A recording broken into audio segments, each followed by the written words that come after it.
yung tayo Pilipino. Atleta man o hindi, tila po hindi mo pupundi. Sa alam ng Pilipino, saksi Arena Plus. Yung tapang liksi at galing, hinaharap ang bawat bukas. sa alam ng Pilipino, ginto para sa'yo. Sa alam ng Pilipino, kahit sa Arena Plus. Sa alam ng Pilipino, ginto para sa'yo. Sa alam ng Pilipino, kahit sa Arena Plus.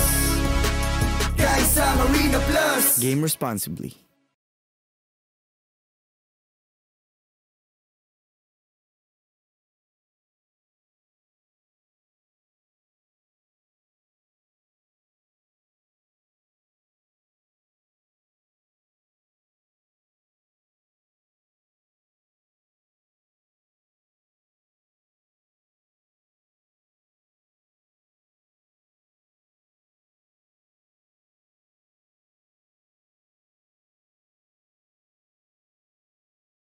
Segment is brought to you by Arena Plus.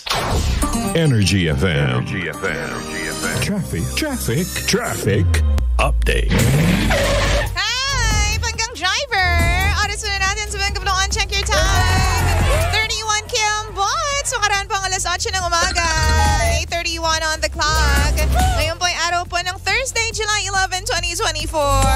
Silipin na po muna natin ang lagay ng trapiko sa mga kakalsadahan. Uy, alam mo ba, bago ko sabihin yung traffic sa'yo, Panggang driver, may chika muna ako. Alam mo, bukod sa'yo, bukod sa kakaisip ko sa'yo, wala na akong ibang inisip kundi ang makapulot ng 1,000 sa daan. Yun lang talaga niisip ko araw-araw, babe. Oo. Halika na nga. Silipin na nga natin yung taloy ng mga sasakyano ng trapiko sa mga pangunahing lansangan. Uy, Panggaha, punta muna tayo sa EDSA Southbound Lane. Sa lahat po ng mga nandiyan na po sa Cubao, Aurora Boulevard, talaga naman pong heavy gets na po ang daloy ng mga sasakyan. Magtutuloy-tuloy po yan all the way to Shaw Boulevard, Pangga.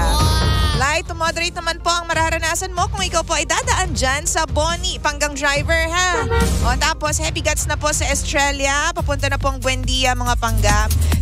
Dyan naman po sa area po ng Pasay, o sa Evangelista, all the way to Pasay, moderate to heavy din po ang daloy ng mga sasakyan. Yan po ang lagay ng EDSA Southbound Lane.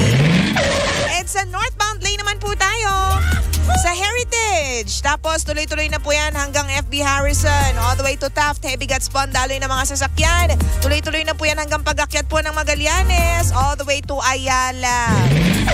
Buendia, ganun din po, heavy gets din po ang daloy ng mga sasakyan. Tapos Boni, all the way to Ortigas. Mabigat na po ang daloy ng mga sasakyan. Parang yung timbang mo lang po, ate. Medyo mabigat na po, ate. Medyo mag-diet ka kaya. Boni, all the way to Ortigas. Yun nga po, mabigat. Santolan, moderate to heavy po ang daloy ng trapiko. C5 Southbound Lane naman po tayo. Uy, hello po sa mga Panggang drivers natin na nandiyan na po sa Libis Flyover. Balita ko po, mabigat na rin po ang daloy ng traffication dyan sa area na yan. Sa Green Meadows, all the way to Arcovia naman po, ganoon din po. Medyo siksika na po yung Panggang drivers natin dyan. Konting pasensya po, ha? Eh, pag friends kayo sa kabilang sasakyan. Gusto mo yun? Canley Road, all the way to East Trembo. Moderate to heavy rin po ang takbo ng mga sasakyan. Tapos, kapag ikaw po ay nakapunta na dyan sa Upper McKinley, nako, kamot ulo ka na naman, Panggang driver. Kasi talagang bumper to bumper na po ang daloy ng mga sasakyan sa area na yan. C5 northbound naman po tayo. Bagong Ilog, heavy gets po ang daloy ng mga sasakyan. Green Meadows, moderate po. Tapos pag nakalagpas ka dyan sa Green Meadows, tuloy-tuloy na po. Wala na po tayong nakikitang problema. Siyempre, sabi ko nga Thursday ngayon, Panggang driver, kung ang plate number mo ay nagtatapos sa 7 and 8. 7 and 8 ba nagtatapos ang iyong plate number? Nakukuha ko sa'yo, ha? Medyo maghinay-hinay ka. Huwag ka munang lalabas 7 a.m. to 10 a.m. Tapos mamayang alas 5 hanggang alas 8 ng gabi. Energy FM. Traffic update. This segment was brought to you by Arena Plus. Why would I be